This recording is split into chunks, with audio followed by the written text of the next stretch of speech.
Get these children away from me right now. I paid good money for this seat. I am not sitting beside them."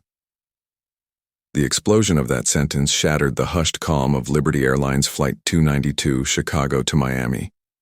By 11:43 a.m., the entire first-class cabin had frozen as Margaret Whitmore, a well-connected 61-year-old socialite, stood in the aisle, her voice trembling with contempt, demanding two 8-year-old twin girls, Ava and Aria Coleman, be removed from their seats.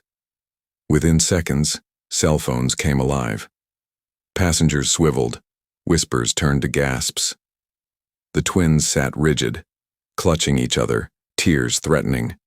And then, from behind the closed cockpit door, a decision was about to be made, one that would turn a routine flight into a social media firestorm, reshape airline policy, and teach two girls a lesson about the harshness of prejudice and the power of courage. Before we dive deeper, let us know in the comments where you're watching from. We'd love to hear from you. And don't forget to hit that subscribe button so you never miss any of our upcoming videos. Who exactly were these children? These two little girls who now sat trembling in their first-class seats as the weight of one woman's venom fell squarely upon them. Ava and Aria Coleman, identical twins, just 8 years old, traveling alone for the very first time. Their mother, Dr. Vanessa Coleman, a respected pediatric surgeon, had prepared them carefully for this day, reminding them to stay polite, to hold hands when they felt afraid, and to remember that they carried their family's name with pride. Their destination was Miami, where their grandfather's 70th birthday awaited, a celebration meant to be filled with joy, laughter, and family. Yet, in an instant, joy had been replaced by humiliation, inflicted not by strangers in a foreign land, but by a fellow passenger in the very country their family had called home for generations. Why did Margaret Whitmore erupt with such venom? A woman of privilege, known in certain circles for her outspoken views and her sense of superiority, Margaret had paid extra for the prestige of a first-class seat. To her, the section was a sanctuary reserved for those who, in her words, belonged. The sight of two black children in pressed yellow sundresses occupying the seats beside her shattered her illusion of exclusivity. Her demand, shouted loudly for all to hear, was not about space, nor comfort, nor money. It was about something deeper, something uglier, rooted in a mindset that drew invisible lines about who should sit where, even at 30,000 feet. And most importantly, what action would the pilot take, an action that no one on board could have predicted? The cockpit door remained closed, but whispers spread quickly. Would the captain bow to pressure, offering Margaret another seat, or worse, moving the children to the back of the plane to avoid a scene? Would the airline quietly accommodate entitlement, as had happened so many times before, simply to keep the peace? Or would something unprecedented unfold, something that would leave the cabin in stunned silence, spark headlines across the nation, and divide millions online about what was right, what was fair, and what true leadership looks like? The stage was set. A moment of truth was coming, and the decision made by Captain James Walker in those tense minutes would echo far beyond the fuselage of Liberty Airlines Flight 292. Ava and Aria Coleman were only 8 years old, but their lives were already shaped by discipline, pride, and a deep sense of family. Born just 2 minutes apart, the twins were inseparable, a bond reflected in their matching yellow sundresses and the way they instinctively reached for each other's hands in moments of uncertainty. This flight to Miami was meant to be a milestone, their very first journey without their parents, a gift arranged by their family so they could attend their grandfather's 70th birthday celebration. For weeks they had spoken of nothing else, imagining the cake, the candles, and the joy of surprising him. Their mother had prepared them for this experience with the same precision she applied to her career. Dr. Vanessa Coleman, a respected pediatric surgeon at Johns Hopkins, was no stranger to responsibility. Her days were filled with life and death decisions, yet she made time each evening to remind her daughters of who they were. She spoke often of dignity, of carrying themselves with grace even when the world seemed unkind. Before sending them on this flight, she braided their hair carefully, packed their bags with snacks and storybooks, and told them, Wherever you go, you walk with our name. Be proud, be kind, and never forget that you belong." The girls boarded with excitement and nervous smiles, repeating their mother's words like a quiet shield against the unknown. On the other side of this unfolding story was Margaret Whitmore, a 61-year-old socialite born into old money and accustomed to privilege. To her, first class was not just a section of the plane, it was a symbol of status, a visible separation from those she deemed beneath her. For decades, she had surrounded herself with exclusivity, and she carried with her a worldview that quietly reinforced the divisions of another era. Her reaction upon seeing Ava and Aria was not a moment of discomfort, but rather the exposure of generational prejudice, sharpened by entitlement. She had been raised in a household where lines of belonging were drawn clearly, and though society had changed around her, Margaret had not. The tension of that moment was witnessed by others in the cabin, who would each play their part. Rachel Kim, a flight attendant with years of experience, was among the first to respond.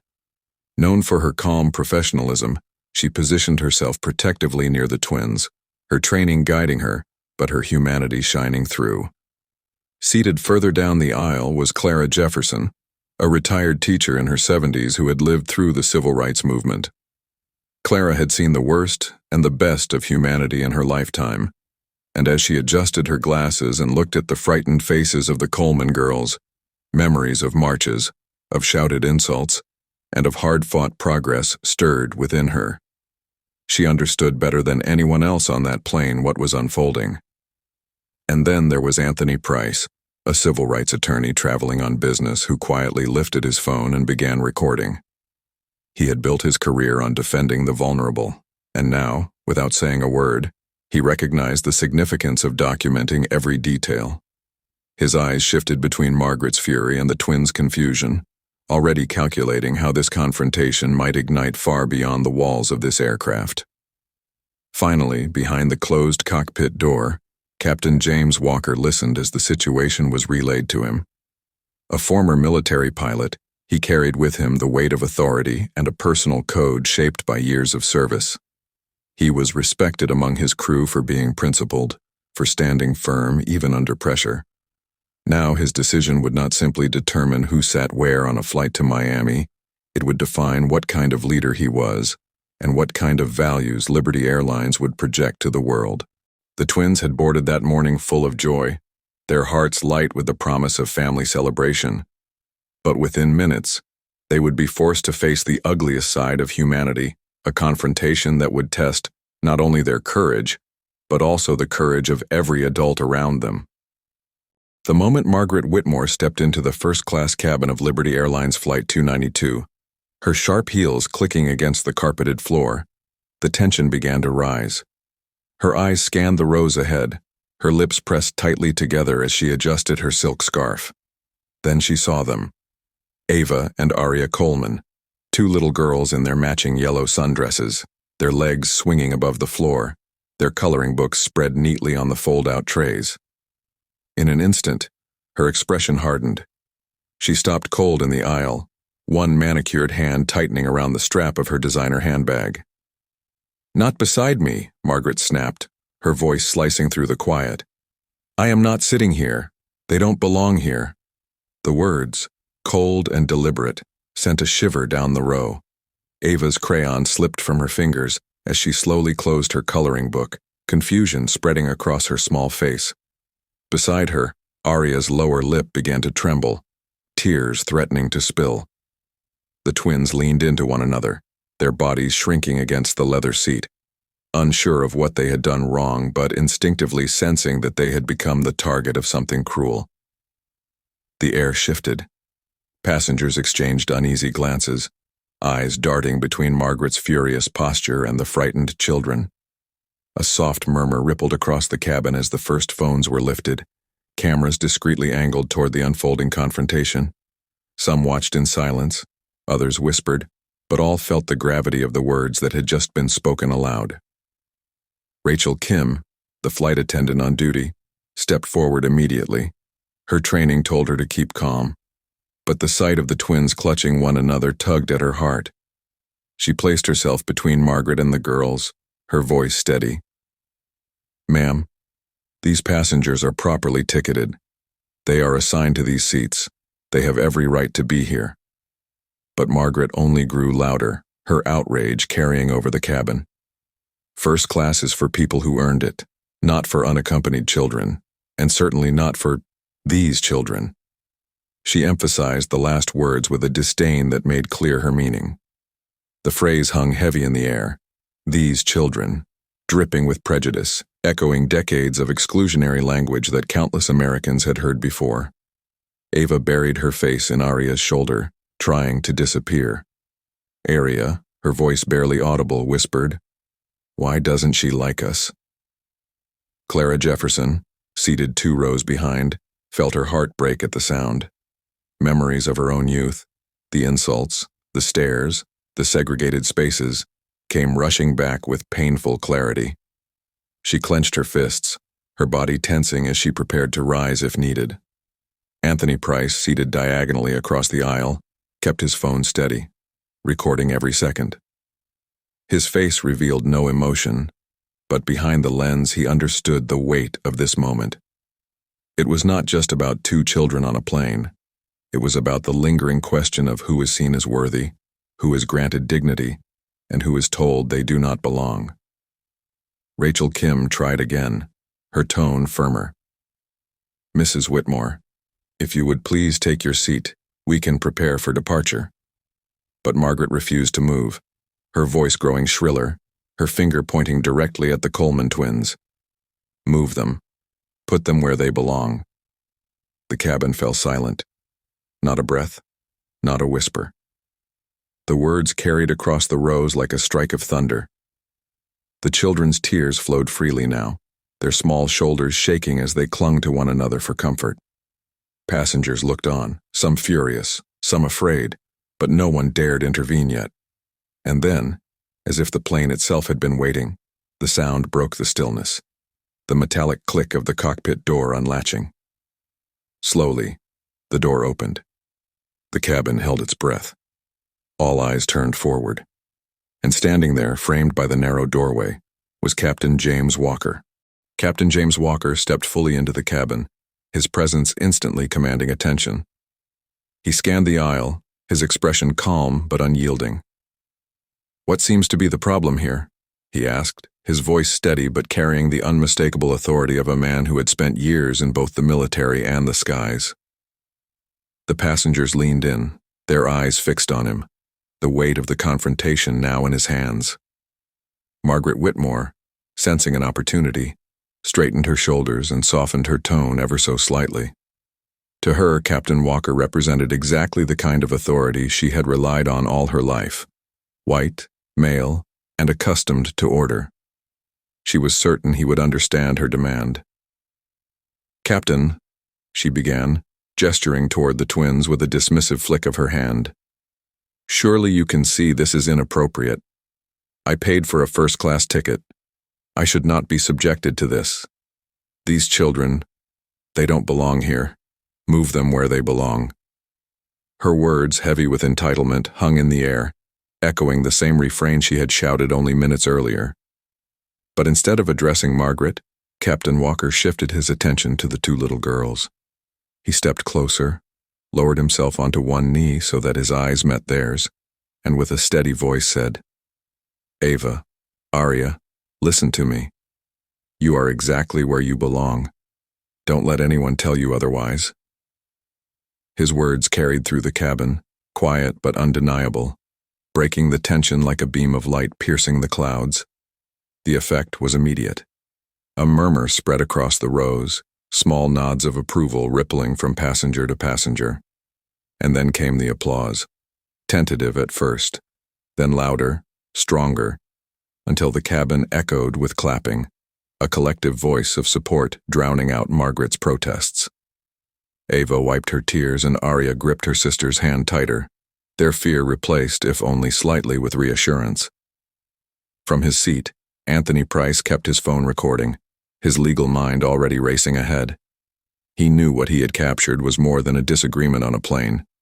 It was a story that carried the weight of history, of justice, of the ongoing struggle for dignity.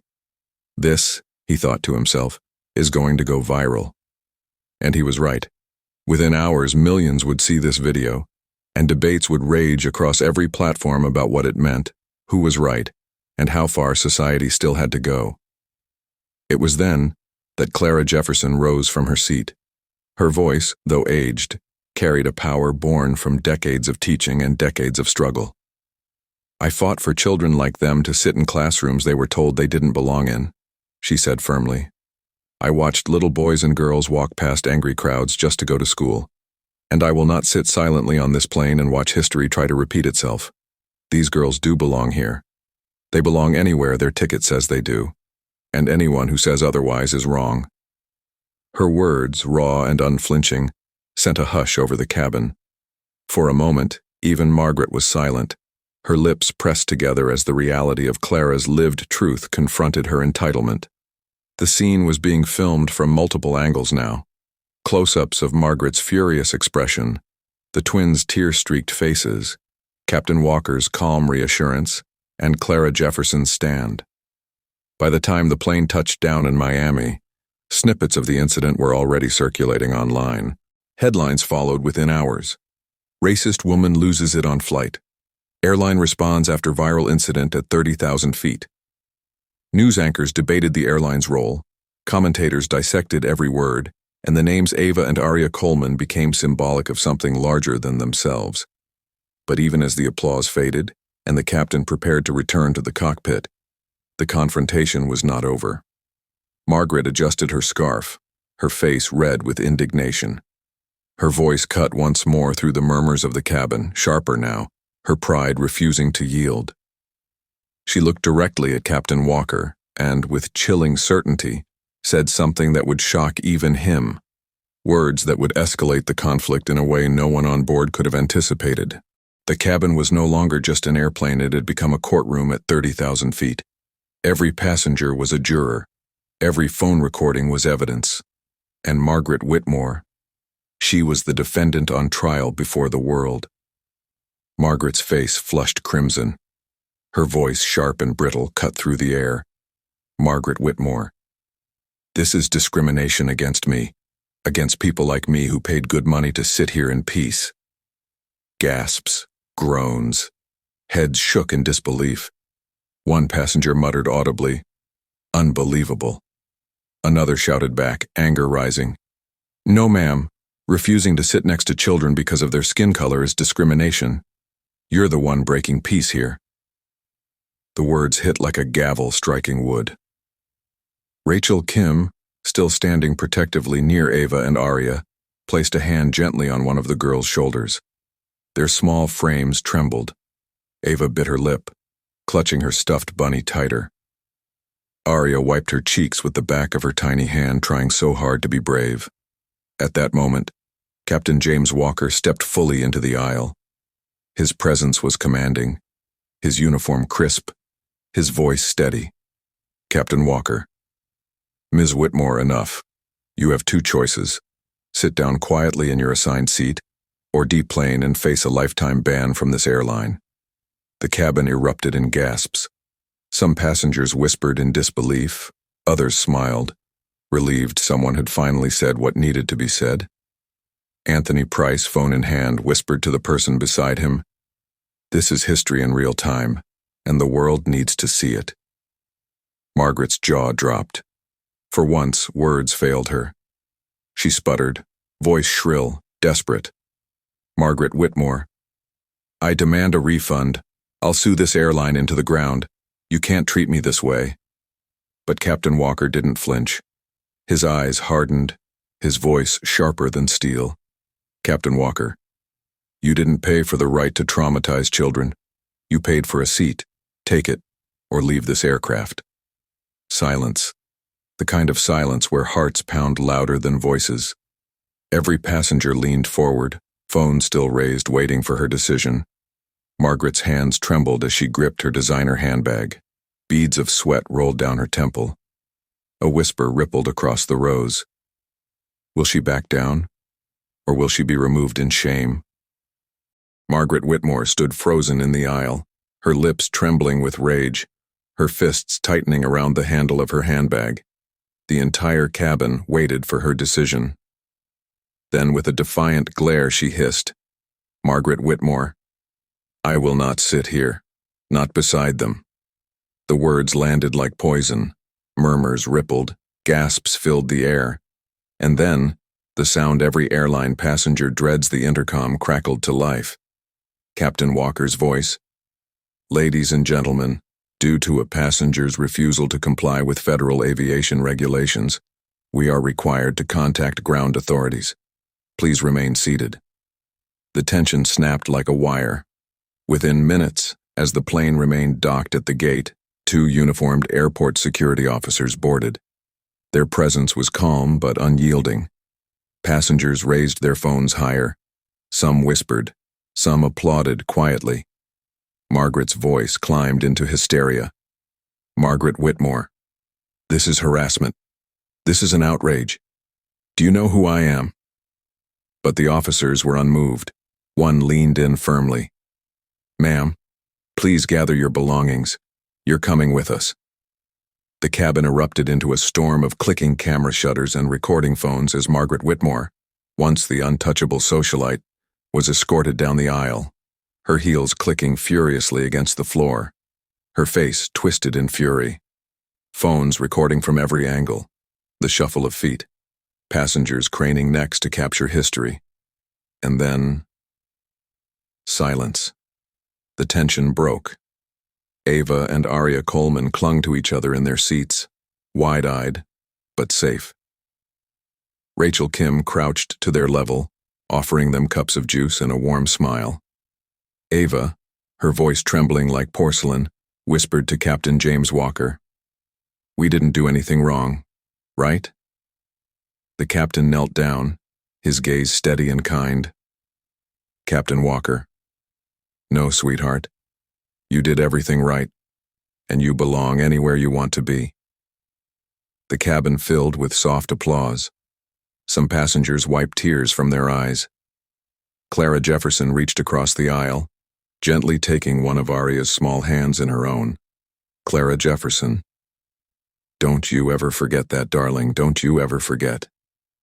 2 little girls, Ava and Aria Coleman, learned at just 8 years old that racism is real, but so is courage. They were dressed in their matching yellow sundresses, ready to celebrate their grandfather's 70th birthday, and instead, they found themselves in the center of a storm. A storm created by Margaret Whitmore, a woman whose privilege and prejudice collided at 30,000 feet. In that cabin, lines were drawn. A mother's preparation, Dr. Vanessa Coleman's lessons about dignity and pride were put to the test. A veteran pilot, Captain James Walker, stood his ground when it would have been easier to look away. Passengers like Clara Jefferson and Anthony Price found their voices when silence would have been safer. And in that moment, an airline made a choice that echoed far beyond a single flight. But the question remains, was justice truly served? Was banning Margaret Whitmore for life the right decision? Or should she have been given another chance, an opportunity to learn and to change? We want to hear from you. Comment your thoughts below. Do you believe Atlas Airways made the right call? Or was there another way this should have been handled? Your perspective matters because this story, at its heart, is about who belongs where and who gets to decide. And if you thought this was shocking, wait until you hear what happened on another flight when a passenger tried to force a war veteran out of his seat. That story will leave you questioning everything you thought you knew about respect, sacrifice, and entitlement. So don't forget, like this video, subscribe to our channel, and turn on notifications so you never miss the next story.